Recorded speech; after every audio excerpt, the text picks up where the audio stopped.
On November the 3rd, the non-profit World Preservation Foundation co-hosted with Dodds Parliamentary Services a unique gathering at the historic Central Hall, Westminster in London, with speakers from government, science, media and advocacy organisations to discuss the increasingly evident effects of climate change and explain how the production of food, and in particular livestock grazing, is seriously impacting global warming, biodiversity loss, water shortages and more.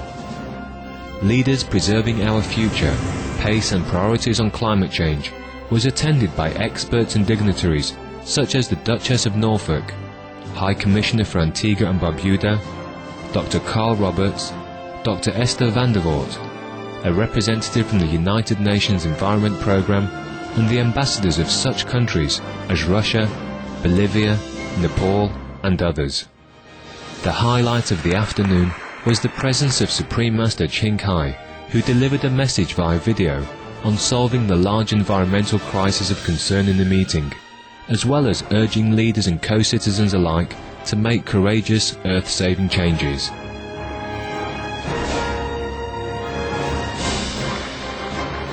We now invite you to join us for Part 7 of the 7-part rebroadcast of the live conference Leaders Preserving Our Future, Pace and Priorities on Climate Change, on November the 3rd, 2010 in Westminster, London in the United Kingdom.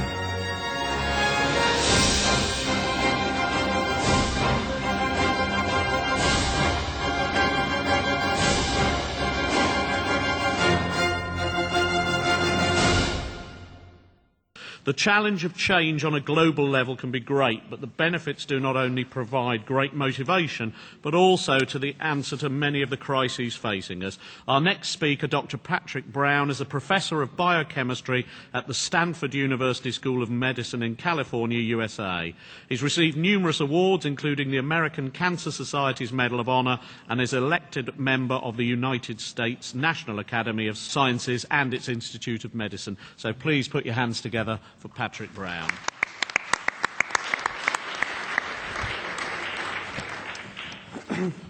Well, first of all, I want to thank the WPF and the organizers for inviting me to this meeting and putting it together. I've certainly learned a tremendous amount today. It's hard to really add much to what we've already heard. I'm going to try to slip in a couple of sort of factual points. One of the challenges that we have to wrestle with when we talk about making possible changes to diet or agriculture for environmental reasons is that we still need to feed the world population. And those animals that humans are raising for food, they make up about 20% of the biomass, the animal biomass on the surface of the planet, and feeding them requires more than 30% of the land area of the planet. Now, one of the corollaries of devoting 30% of the surface of the planet to raising animals is that historically, land that was covered with forest or scrubland or savanna or prairies had to be cleared so that it could be used for grazing or crop cultivation to produce feed crops to feed the animals. And this is a map showing the areas that have been converted, again, from their original vegetation to farmlands for cultivating crops. The red and yellow represents areas where feed crops are the primary crops being raised. And you can see that in most of the developed world in the northern hemisphere, the crop cultivation isn't crops to feed humans, it's to feed that huge population of animals that we bring along with us. In order to produce that land for farming and grazing, clearing of the land released a massive amount of carbon into the atmosphere that was originally in the plant biomass and in the soils. 150 billion metric tons historically.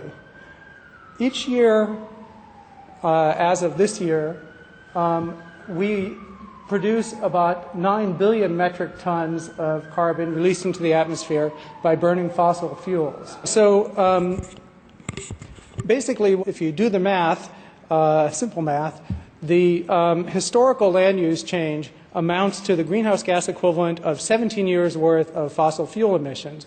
The portion of that land that was cleared for animal farming represents 12 to 13 years' worth of fossil fuel emissions. And the happy ending is that what this means is actually a point that wasn't really addressed when we talk about the need for rapidly doing something that will address greenhouse gases not over the next 100 years but over the next decade or two.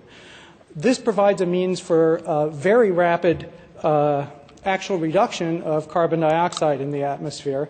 And the opportunity is sort of illustrated by this graph that you've probably seen 100 times. And every time you look at it, the striking thing is it's just shooting up. This represents atmospheric carbon dioxide concentrations over a period of 30 or so years. That's what draws your eye. But what I want to focus on is that it's not continuously going up. In fact, every year during the spring and summer in the northern hemisphere, where there's the greatest amount of vegetation, the carbon dioxide levels in the atmosphere shoot down, actually very rapidly. Basically, that's because plants convert carbon dioxide into biomass, and we have, by clearing land for agriculture, there's a huge opportunity cost in terms of that activity. Any land that we allow to recover its normal vegetation will immediately be soaking up CO2 and converting it into biomass in soil carbon stores. Effectively, the problem here is that these periods where the CO2 is being pulled out of the air are more than matched by CO2 generated by burning fossil fuels. But if we could take advantage of this CO2 lowering ability by allowing more lands to convert CO2 into biomass, that would allow potentially a very rapid lowering of CO2 concentrations. And we have, effectively, you could say, if we took all the land that was currently used for animal farming and immediately just said, let it revert to its native cover, effectively we would get like 12 years worth of complete negating the carbon dioxide rises from fossil fuel burning. And of course there's the methane story, which you already heard a lot about. Now, when I talk about this subject with my colleagues, first question I always get is, well, even if you could imagine that happening, then you'd have the problem of producing enough protein to feed the world, and that would probably require more land to be cleared for farming. Well, that's actually nonsense. It turns out that the current world production of just 4 crops, soybeans, corn, wheat, and rice, that require less than 4% of the Earth's surface area to produce, contain more protein and calories than all human beings eat today every year, and way more protein and calories than they need to eat, but that's another story. So there's an interesting opportunity, replacing meat with plant-derived sources of proteins to the degree that you could reduce the land area required to feed the human population and allow recovery of biodiversity and carbon capture ability. Reduce it by more than 80%. In other words, we'd recover about 25% of the total surface area of the planet. We'd get back, for whatever purposes we wanted to use it, carbon capture or solar energy or recreation or just leaving it alone and letting it grow. That's a lot of land. Okay. So you don't need any meat or dairy products to completely satisfy the nutritional needs of the entire human population with current production. This is just last year, the American Dietetic Association, which is sort of the scientific organization studies nutrition in the U.S., had a position paper that stated that vegetarian diets, including vegan diets, are healthful, nutritionally adequate, may provide health benefits, and that's true for every stage of the life cycle, including pregnancy, lactation, infancy, athletes, you name it, no problem. This is actually a wonderfully researched and written paper in Climate Change last year that modeled the economics of mitigating CO2 or other greenhouse gases to reach the target stabilization pathway that's more or less internationally agreed upon, even though no one's really doing anything about it. But the point that they make is that if you eliminated all animal foods from the diet, you would save 80% of the cost of stabilizing CO2 at the level that most governments, I think including the UK, have accepted as a reasonable target. That amounts to tens of billions of dollars saved for the global economy. So you're actually talking about something that is a pocketbook issue for your constituents. Is it realistic? You already heard a reference to the kind of historical model of tobacco smoking. Basically, what happened about 50 years ago was slowly society, including the political powers that be, accepted that smoking actually had a net deleterious effect on the welfare of their societies and decided to take a variety of strategic actions to reduce smoking, the most effective of which I think pretty much everyone agrees are increasing the cost of it by raising taxes and making it harder to do by restricting places where you can smoke and so forth. But at any rate, the effect has been to take something that actually I think has a lot of parallels to meat eating. Namely, it's a completely unnecessary, but for many people very pleasurable habit that people are reluctant to give up. And another parallel is it's supported by a very powerful industry with very powerful lobbies, and probably in the British Parliament, certainly in the US Congress, that will do just about anything to try to prevent change. Nevertheless, it worked. Basically, I think that plant-based foods are more than an order of magnitude cheaper to produce nutritionally equivalent products than meat. It would be relatively easy to make it more economically advantageous for people to change their diets. And the last thing I want to mention is sort of another little economics thing, which is that one of the most price-sensitive purchases that consumers make is purchases of meat, meaning that I think raising the price would have a real incentive effect for people's diets and for industries to develop, to provide alternative foods that people could afford.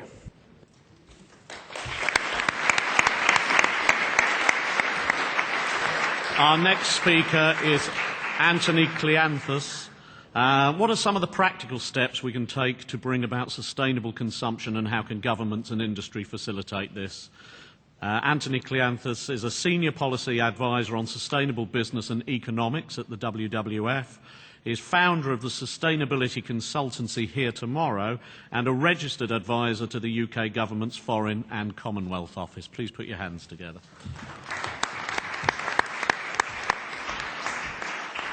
Thank you very much. Good afternoon. I know you've had a lot of data thrown at you today, a lot of information, and it's a very complex and very difficult issue fraught with dilemmas, I think, this whole question of eating less meat.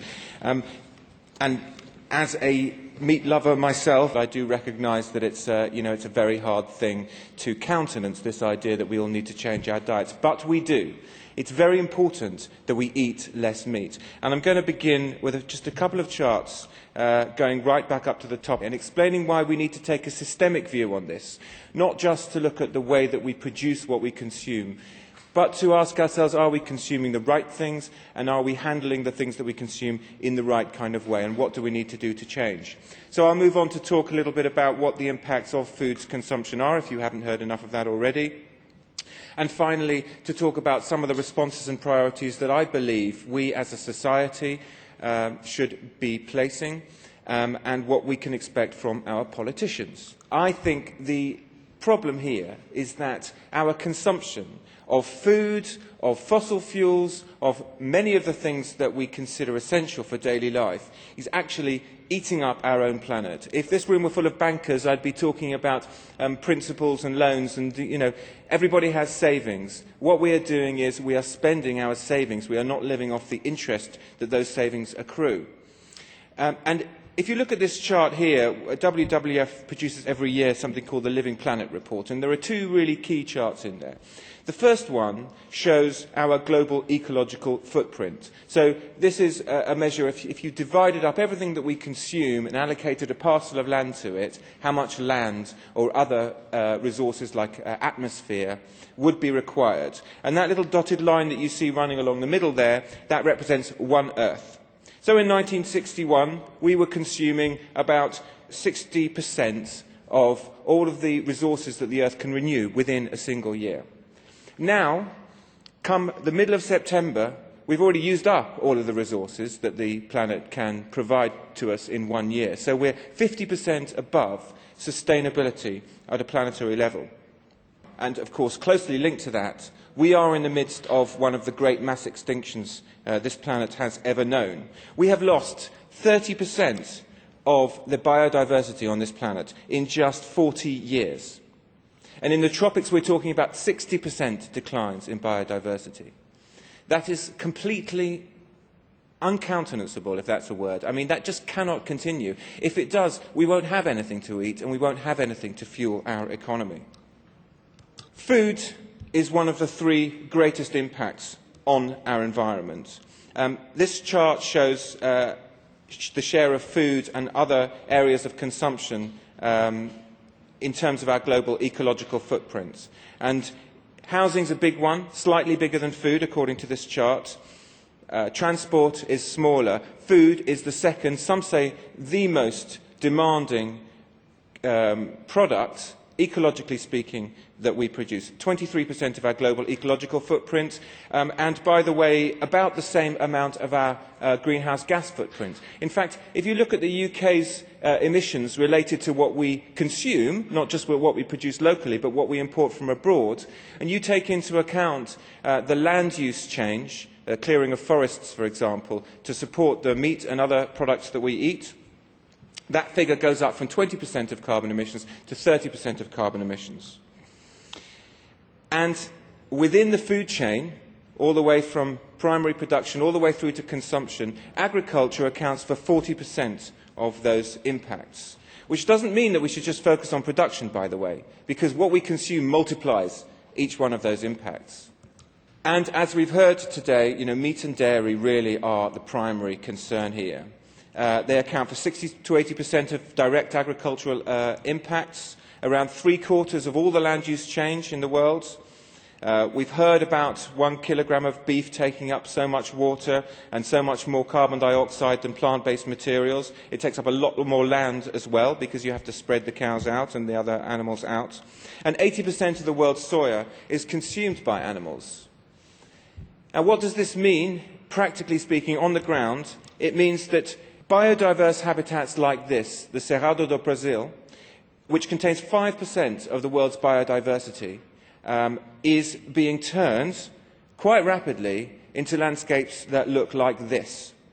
This is intensive soya production, and it is there essentially to feed our insatiable appetite for meat and for dairy products, because this grain is fed to cows, and it is fed to pigs, and it is fed to chickens.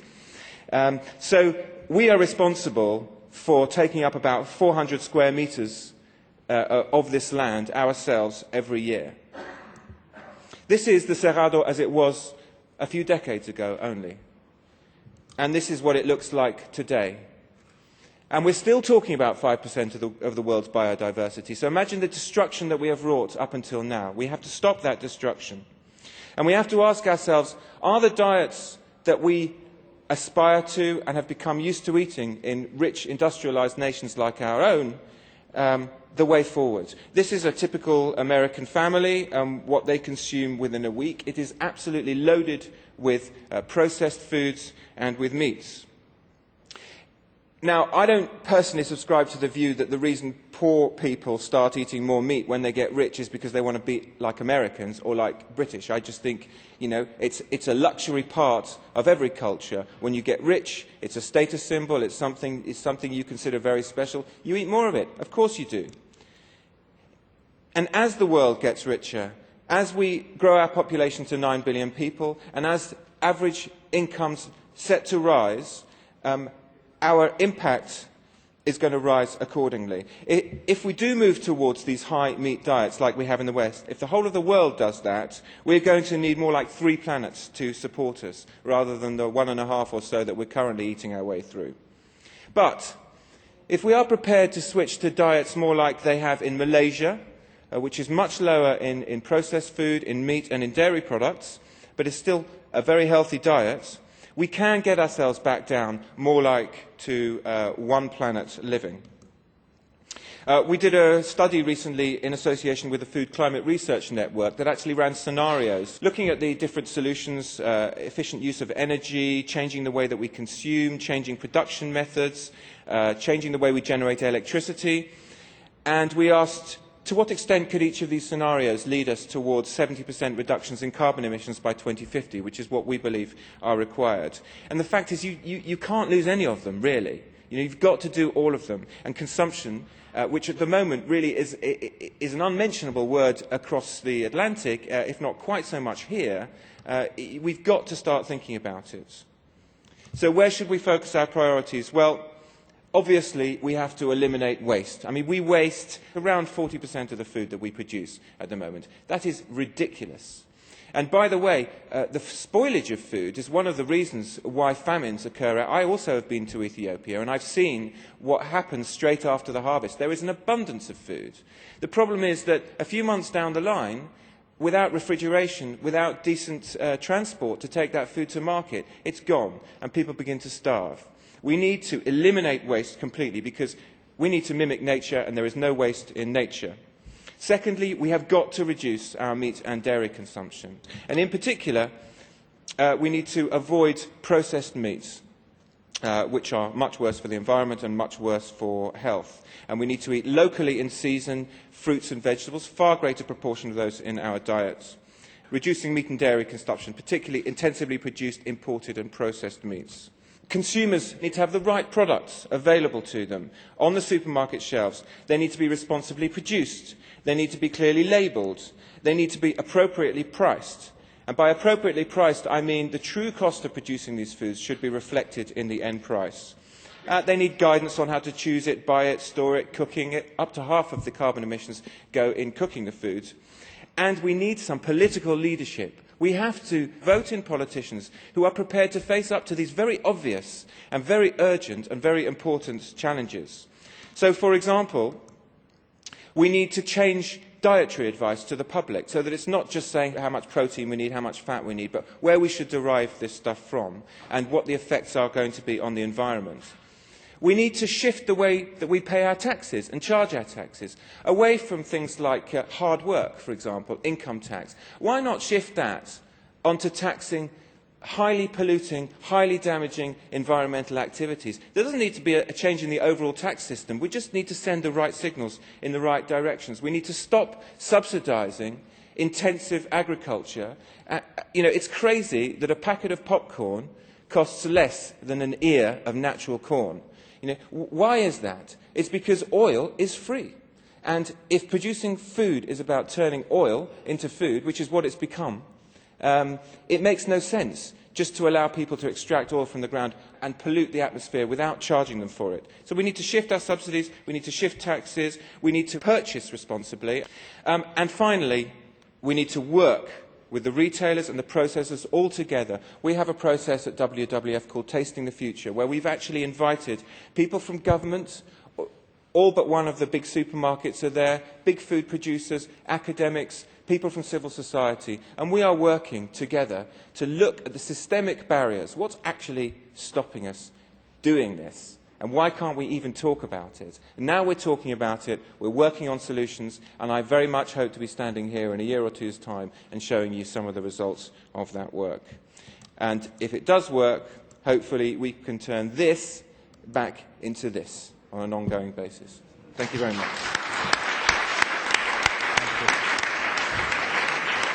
Our penultimate speaker is Pat Thomas. One of the best-known initiatives for reducing our emissions footprint through reduced meat consumption is Meat-Free Mondays. Pat Thomas is Meat-Free Mondays scientific advisor, former editor of The Ecologist. Thank you.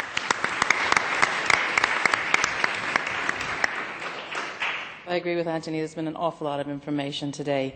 Lots to take in, lots of predictions, lots of scenarios and graphs and charts and facts to digest. But to my mind, the one thing that's missing is the public, the end user, the consumer. People like you and me who, when we're finished setting the world to rights today, could be dragging our groceries home on the bus or the tube, or looking forward to doing the big Saturday shop, and wondering what to cook that will inspire peace to break out at the dinner table. And that need for peace at the dinner table becomes increasingly tricky when you start saying to people, you know what, you need to eat a whole lot less of your favorite food from now on. It's a big ask, but if you don't ask, you don't get. And so we are asking at Meat Free Monday. And I need to acknowledge here that Meat Free Monday is just one of a number of meat reduction campaigns all over the world, from America to Australia, from Brazil to Belgium. In the UK, the idea coalesced after our founder, Paul McCartney, read Livestock's Long Shadow. But even while recognizing that Livestock's Long Shadow falls, in some cases, spectacularly short of making the sort of sensible recommendations that will alter its figures substantially and produce a sustainable global food system, it was a revelation.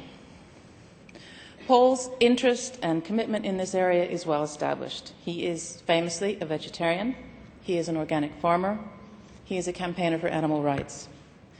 And yet what he was reading wasn't written by vegetarians or organic farmers or animal rights activists. It was written by scientists working for an international agency, people who had no real personal or ethical investment in whether or not any of us ate meat or not. He knew we had to do something, and he also knew it was not going to be an easy sell.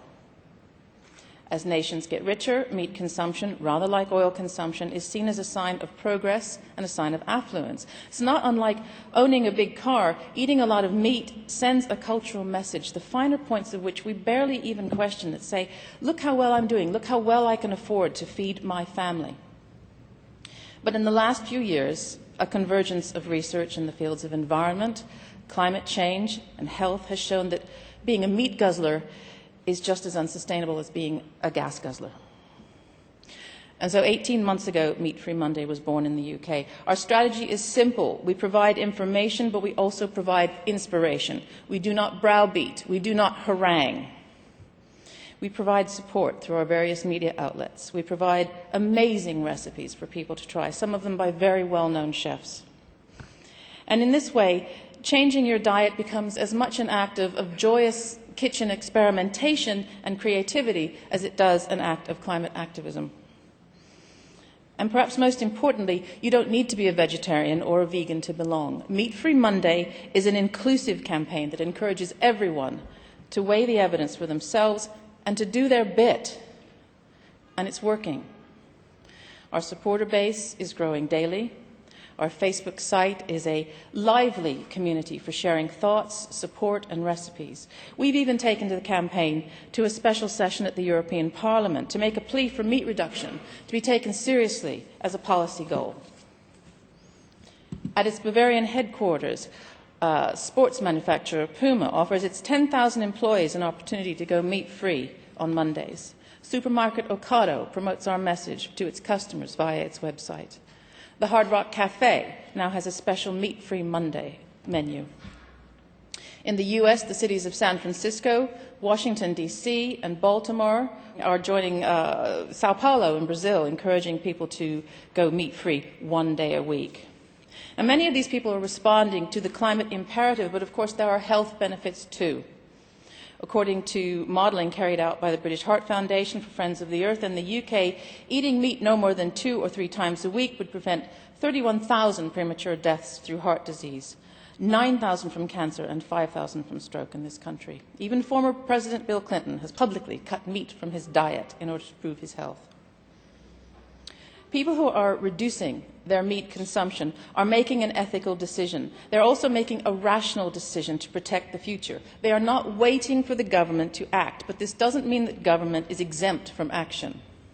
Indeed, government is at risk of falling dangerously behind public opinion in this area. Research for DEFRA in 2006 found most people unwilling to reduce their consumption of meat and dairy in order to cut their environmental footprint. But in a few short years, this attitude has changed substantially. Now nearly 40% of us in the UK are calling ourselves meat reducers or meat avoiders, and this in just a few short years. We are the ones with the simple common sense to say, if you find out that something you're doing is bad for you, stop doing it. Government must act, and government can act as a thought leader, for instance, making sense of the huge flood of data that is coming in every day, even if it doesn't like where it's leading. And it has a duty to act on that data in the same way that it has a duty to act on the data about climate change. And government must also lead by example. There is an early day motion, EDM 669, before the government at the moment, which asks for the Houses of Parliament to have one meat-free day a week. There is a great deal of work to do in this area. Ladies and gentlemen, I suggest we get started. Thank you. Thank you very much. We now have our last speaker, and we do appreciate it has been a long day with a lot of speakers, but they've all been good. There's an awful lot of food for thought in those speeches. So here is our final one. This is Wally Fry, who is the owner of Fry's Vegetarian Food Company and nominee for the 2010 Ernst & Young Entrepreneur of the World Award, which is no mean feat. So, Mr. Fry, over to you.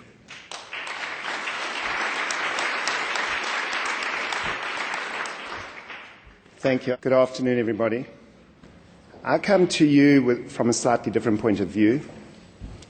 We've heard a lot of very, very expert information being delivered to us today. Today it's more about a personal story that I've been asked to speak about. And maybe by delivering that story, some industrialists or some people may derive inspiration also to embark on a similar route. So this story takes place over some 24 years. And way back then, my wife and I had an awakening of the intellect, and we could see these graphs and figures already 24 years ago, and we decided to do something about it. So my name, as I've already said, is Wally Fry. I'm the CEO and the co-founder of Fry's Vegetarian. We're a manufacturer of vegan frozen meat analogues or alternatives, if you like to call them that. 21 years ago, my wife, Debbie, and I, she's sitting in the audience over here, quit the construction industry by closing our rather successful construction company and starting a quest to develop meat alternatives with a view to supplying friends and organizations aligned with our burning desire to curb mass slaughter and factory farming for the very reasons we've seen today, being the basis of much harm to the environment. We were, I believe, divinely inspired to that extent that without any formal education or experience in food formulation, we were able to develop a small range of absolutely unique products, quite amazingly delicious and very sought after by all who ever tried them. From our construction office, we strived to make 7 kilograms of products a day for friends and family. Today, 22 years down the passage of time, we will strive to produce 7,000 tons of our food products, exported to some 17 countries in the world.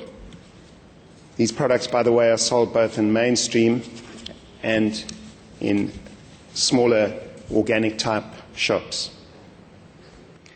Now, this directly relates to the saving of hundreds of thousands, no, possibly millions of factory-farmed animals from slaughter. And I guess this small measure of success qualified me to speak on the subject of why and how I believe industry can successfully change to accommodate the ethos of environmental compassion.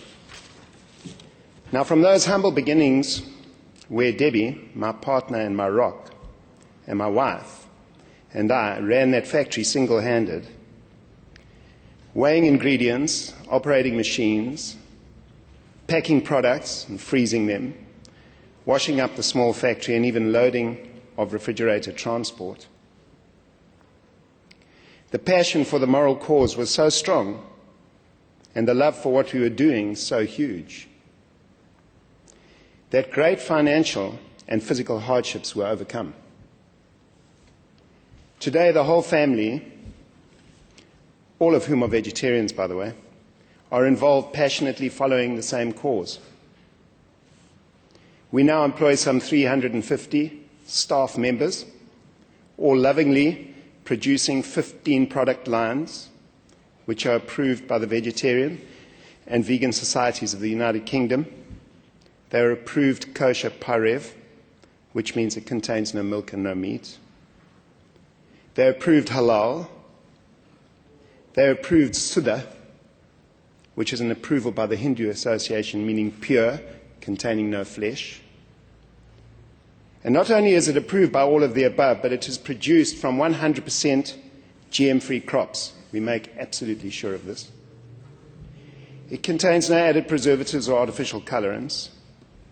And all of this takes place in our world-class, energy-efficient factory, where our management systems and facility are certified ISO 22000, which is a worldwide recognized food safety endorsement. As a matter of interest, we've just heard about Meat-Free Mondays. Fry's Vegetarian are now the initiators and the drivers and the sole funders of the Meat-Free Monday campaign in Southern Africa. It's doing very well, by the way. It's gaining momentum like wildfire. We have heard much of the facts and figures and scientific studies and dedicated work from our esteemed and learned speakers. It would thus be improper for me, an ordinary person like me, to suggest ways and means with factual analysis, both economic and environmental, for modern-day industrialists by way of advice. But what is interesting, though, is that the financial credit crunch can be so closely aligned with the pending environmental credit crunch that industrialists and businesses alike would do well to note that, according to reliable sources, and we've had some of it a moment ago, we are currently in debt to the planet to the extent that we need about 1.4 Earths to fund our activities, and have crossed our credit boundaries with biodiversity loss, ocean acidification, and freshwater use and land system changes. We've already crossed those boundaries. The time has therefore come for industrialists across the spectrum, not only in food production, to make changes. I'm acknowledging, though, that food production is of major concern. Now, the intellect is part of our humanness that differentiates us from animals and trees. An intellectual is not an academic, by the way. The American Red Indians, for example, were powerfully intellectual, yet they were not academics. The intellect is part of consciousness, which, if we listen to it, tells us the difference between right action and not so right action. I'm referring to right and wrong in the universal sense of the creation of all living organisms, not in terms of laws laid down by politicians governing our social behavior. It is the human gift of reasoning supposedly helping us from following blindly the trends and tendencies and actions of other humans, even when they are leading us down the road to ruin. Now, how does this relate to industry? Our minds desire profit, and in so doing, mind power dominates the intellect in exercising our right to free will. But if this discerning intellect is allowed space to speak to us industrialists, I say us because I am one, it will show us that pollution we are causing, that forest we are destroying, that river strangled by effluent, those gases that come from the cars we build, those cows, sheep and pigs and chickens in their factory farm horrors, those polar bears drowning, those rhinoceroses shot dead to take the horns for what scientific benefit no one knows, that packaging we churn out that will not easily degrade, that globalization that requires us to fly all over the sky, polluting as we go, and so on and so on. Give your intellect the space to speak, and it will show you all of this and more. We humans have the intrinsic knowing that we are wrongly doing these things without our esteemed scientists always having to point it out to us. Now, if each industry in the world, every large-scale manufacturer, looked at their processes in the true light of day and listening to the intellect and not the mind spinning profit, money and power stories, If each one started a pilot plant or project, bearing the planet in mind, and there is no short-term gain here, I'm afraid, I'm convinced that through the power of a more aware consumer and the environmentally friendly plants and their goods would soon become the mainstream, and we would be dumping our old, nasty, environmentally destructive ways on the garbage heap of bad human endeavours. In India today, the first cars that run on compressed air are soon to roll off the production line. Mom and pop family farm produce is soaring in popularity in the world. Some brave fruit juice producers, in order to cut down on PET and UHT packaging, are piloting bulk dispensers in retail shops. Bottled water producers would do well to follow this trend, where so many alternatives to PET exist by bulk or home filtration. Manufacturers would do well to invest, as we are, in water recycling, thus minimizing use and never creating wastewater. Compostable packaging is now available. Food producers and manufacturers would do well to link into this new innovation. Investment by industry in solar and wind power. The removal of nasty chemicals used in the food industry to generate better profits. A new concept is like a seed planted in the warmth of your house. The seed cannot be taken straight out of that atmosphere until it is strong enough to be planted where it has to withstand the outer elements. So too with a new concept, it cannot just be pulled out like a conjurer pulls a rabbit out of a hat. It takes time to give it substance and form. It has to be tried out with the few before it can be given to the many. It takes great patience and love to do it. It takes dedication and devotion. And this process is what is taking place at this time with the new age. The new age is upon us. It is very new, and many new ideas and concepts are being born, and each one has to be tried out and understood, loved and cherished. When you are at the spearhead of the new age, you must be willing to go ahead fearlessly and try out the newest of the new. The challenges are out there and easy to start implementing when the intellect pervades the boardrooms of big business. There must and will be a realization of adapt starting now to the call of our planet, or watch as your huge colossi grind to a halt anyway. As Mother Nature calls in her dues. My call is to fellow manufacturers to feel and understand the need to know that we are all part of the same universal energy in every living thing. If we harm it, we harm ourselves. If we help it, we help ourselves. Industry can change, and it will. The only question is, do you want to be a part of that change? When the moral cause is realigned with help ever, hurt never, profits and well-being will once again flow, although maybe in a slightly different paradigm. That, by the way, is also universal law. My plea, therefore, in closing is this. Let us awaken the intellect in industry, and by using it as our master instructor, start the environmental revolution, which will go down in history as a far greater thing than the Industrial Revolution ever was. I thank you all kindly for listening, and I humbly offer my gratitude to the World Preservation Foundation and DODS for the extreme honor bestowed upon me by asking me to speak here today. I thank you. Ladies and gentlemen, if you could put your hands together for the panel and indeed for all the speakers that we've had during the day.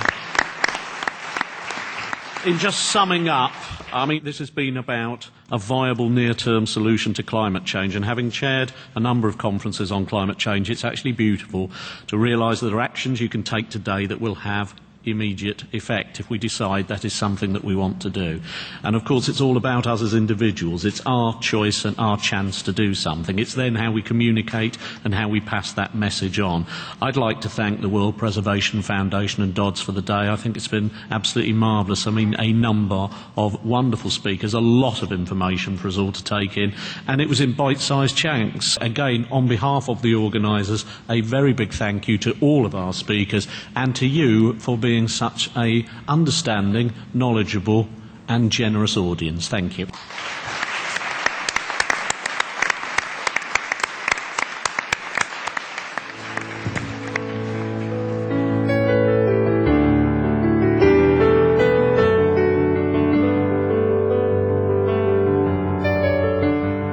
Such a beautiful conference to attend, and a lot of facts and figures that was provided to us, and it reiterated the importance of us as individuals, as companies, as politicians, to go and look at these viable solutions, especially the most efficient way being a vegan-based diet, which has the most amount of impact. There's been many benefits. There's the physical benefits and of course the spiritual benefits that come with following a vegetarian diet. And the expanding of understanding and realizing the importance of things is quite another benefit to it too. There's many facets and aspects to it, and anybody who's become a vegetarian over time, the benefits come out more and more. It might start at the physical level, but then it grows and blooms like a flower on other levels too.